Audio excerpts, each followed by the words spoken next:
হে বোন, সভ্যতার উত্থান পতনের এই যুগ সন্ধিক্ষণে দাঁড়িয়ে আজ তোমাকে কিছু কথা বলতে চাই। হৃদয়ের গভীরে প্রথিত কিছু অব্যক্ত বেদনা তোমাকে জানাতে চাই।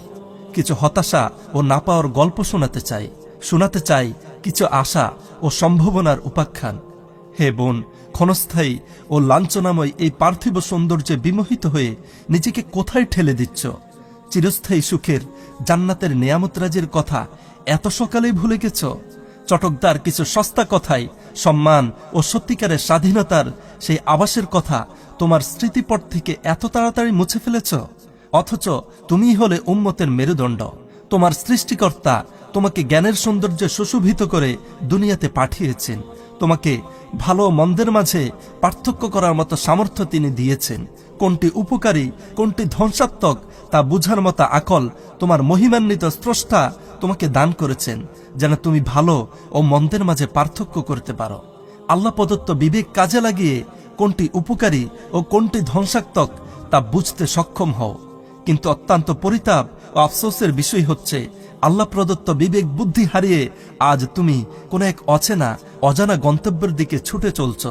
জ্ঞানের দৈন্যদশায় নিপতিত হয়ে বলগাহারা তুমি আজ কোথায় ছুটে চলছ? প্রিয় বোন, তোমার স্রষ্টা তো তোমাকে ঝিনুকে লুকানো মুক্তর মতো দামি করে বানিয়েছেন। সস্তা বা মূল্যহীন কোনো প্রদর্শনের বস্তু করে বানাননি। তোমাকে কারো জন্য চক্ষু শীতলকারী হিসেবে বানিয়েছেন, লালসার সামগ্রী হিসেবে প্রদর্শিত হবার জন্য বানাননি। তোমাকে দেয়া নয়ন জোড়ানো সৌন্দর্যের জন্য তো তুমি তার শুকরিয়া আদায় করার দরকার ছিল। আরো বেশি বেশি মাবুদের আনুগত হওয়ার দরকার ছিল। বেশি বেশি তার ইবাদতের মাধ্যমে তার নৈকট্য লাভের কথা ছিল। প্রিয় বোন, তুমি তো একজন মুসলিমা। তোমার রব হচ্ছেন আল্লাহ সুবহানাহু ওয়া তাআলা।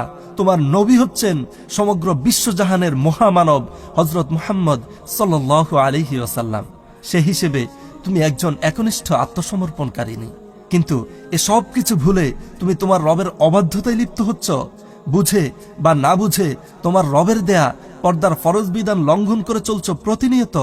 অথচ পর্দার ব্যাপারে মহান আল্লাহ তাআলা সূরা নূরে ইরশাদ করেন, ওয়াকুল্লিল মুমিনাতি ইয়াগদুদনা মিন আবসারিহিন্না ওয়া ইয়াহফাজনা ফুরুজাহুন্না ওয়া লা ইউবদিনা যিনাতাহুন্না ইল্লা মা যাহারা মিনহা। হে নবী, মুমিন নারীদেরকে বলুন তারা যেন স্বীয় দৃষ্টিকে সংযত রাখে, লজ্জাস্থানকে হেফাজত করে এবং তারা যেন যা সাধারণত প্রকাশ থাকে তাছাড়া নিজেদের সৌন্দর্য প্রদর্শন না করে। হে বোন, এই আয়াতে কারিমাতে তোমাকে তোমার দৃষ্টি নিচু রাখার জন্য বলা হয়েছে। তোমাকে দেয়া আল্লাহ প্রদত্ত সেই নিয়ামতের সৌন্দর্যকে যেন তুমি গোপন করে রাখো, সে সম্পর্কে তোমাকে নির্দেশ দেওয়া হচ্ছে। প্রিয় বোন, বলো তো আমায়, তোমার কাছে আজকের এই জামানায় সফলতার সংজ্ঞা কি? স্বাধীনভাবে ঘুরে বেড়ানো, নীতিনৈতিকতার তোয়াক্কা না করে অবাধ ফ্রি মিক্সিং, ইজ্জত ও সম্মানের ধারক পর্দাকে ছুঁড়ে ফেলা, নাকি স্বনির্ভরতার নাম দিয়ে চাকুরির নাম দিয়ে জীবনের সোনালী সময়টাকে বিনষ্ট করে সকাল থেকে সন্ধ্যা অন্যের গোলামি করে যাওয়া? তবে সভ্যতার সংকটে আপতিত ও নৈতিকতার জ্ঞানে মিসকিন পশ্চিমা সাদা চামড়ার কুকুরগুলোর শিখিয়ে দেওয়া তথাকথিত নারী স্বাধীনতার সস্তা বলেই কি তোমার কাছে সফলতা? অথচ তোমার রব তোমাকে তার দিকে ফিরে যেতে বলছেন। তোমার যাবতীয় চাওয়া পাওয়া ও চাহিদা তার দিকে সম্বন্ধযুক্ত করতে বলছেন। আর বলা হচ্ছে এতে তোমার সফলতা, এতে তোমার পরম পাওয়া। আল্লাহ তাআলা পবিত্র কোরআনে আরো ইরশাদ করেন, ইয়া আইয়ুহান নাবিয়্যু কুল লিআজওয়াজিকা ওয়া বানাতিকা ওয়া নিসাইল মুমিনিনা ইউদনিনা আলাইহিন্না মিন জালাবিবিহিন যালিকা আদনা আন ইউরাফনা ফালা ইউদাইন। হে নবী, আপনি আপনার স্ত্রী, আপনার কন্যা ও মুমিনদের নারীগণকে বলুন তারা যেন তাদের চাদরের কিয়দাংশ নিজেদের উপর টেনে দেয়। এতে তাদের অভিজাত্য, সম্ভ্রান্ত ও পর্দানশীলতা চেনা সহজ হবে, ফলে তাদের উত্ত্যক্ত করা হবে না। অন্যত্র আরো ইরশাদ হচ্ছে, ফাসসালিহাতু কানিতাতুন হাফিজাতুল লিল গায়বি বিমা হাফিজাল্লাহ। সুতরাং পুণ্যবতী নারীরা অনুগত, তারা লোকচক্ষুর অন্তরালে হেফাজতকারিনী ওই বিষয়ের যা আল্লাহ তাআলা হেফাজত করেছেন। প্রিয় বোন, আল্লাহ রব্বুল আলামিনের অশেষ দয়া, তিনি তোমার জন্য জান্নাতকে অত্যন্ত সহজ করে দিয়েছেন।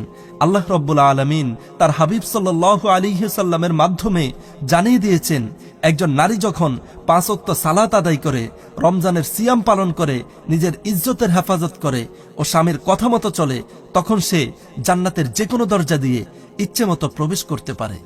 প্রিয় বোন, তোমাকে বলছি, আর দেরি না করে এখনই নিজেকে আবৃত করে নাও সম্মানের চাদরে।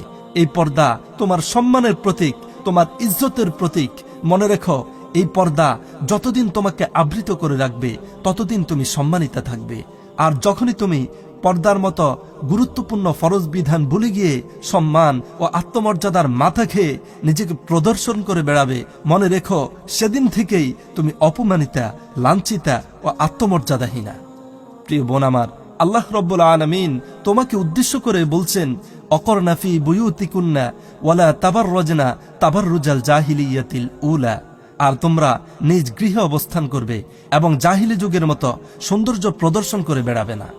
হে বোন আমার, আজ এত সুন্দর ও শান্ত পরিবেশে থেকেও তুমি তোমার পর্দার মতো ফরজ বিধান লঙ্ঘন করে চলছো প্রতিনিয়ত। টিভির পর্দার বেশ্যা মডেলদের দেখে তুমি কি তোমার পরিচয় ভুলে গিয়েছ? হে প্রিয় বোন, তুমি ভুলে যেও না, তোমাকেও একদিন দাঁড়াতে হবে সেই মহান রব্বুল আলামিনের দরবারে। সিরিয়া, ফিলিস্তিন, কাশ্মীর, আরাকান ও আফ্রিকার সেই বোনদের এই কঠিন বিপর্যয়ের মুখে থেকেও পর্দার বিধান রক্ষা করে যাওয়া তোমার জন্য তোমার হিসাবকে সেদিন অনেক কঠিন করে দিবে।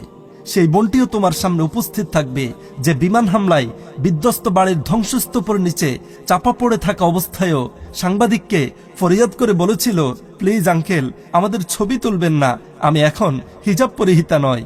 প্রিয় বোন, কি জবাব দেবে তখন? বলো, সেদিন কোন যুক্তি তোমাকে তোমার মহান রবের পাকড়াও থেকে রক্ষা করবে? হে প্রিয় বোন, এখনো সময় আছে, ফিরে এসো মহান রব্বুল আলামিনের দেখানো পথে এবং তার হেদায়েতের আলোতে নিজেকে আলোকিত করে নাও। গভীর রজনীতে দুহাত তুলে অতীতের ভুলের জন্য অনুশোচনা করো, রোনাজারি করে তার নিকট আত্মসমর্পণ করো। বস্তুবাদী দুনিয়ার রঙিন চশমা ছুঁড়ে ফেলে আজই ছুটে আসো হেদায়েত প্রাপ্তদের দলে। আবারও বলছি, ভুলে যেও না যে হিজাব তুমি আজ গায়ে জড়ানোকে অনীহা প্রকাশ করছো, একদিন তোমাকেও সেই হিজাবে তোমার অনিচ্ছা সত্ত্বেও জড়িয়ে নেওয়া হবে।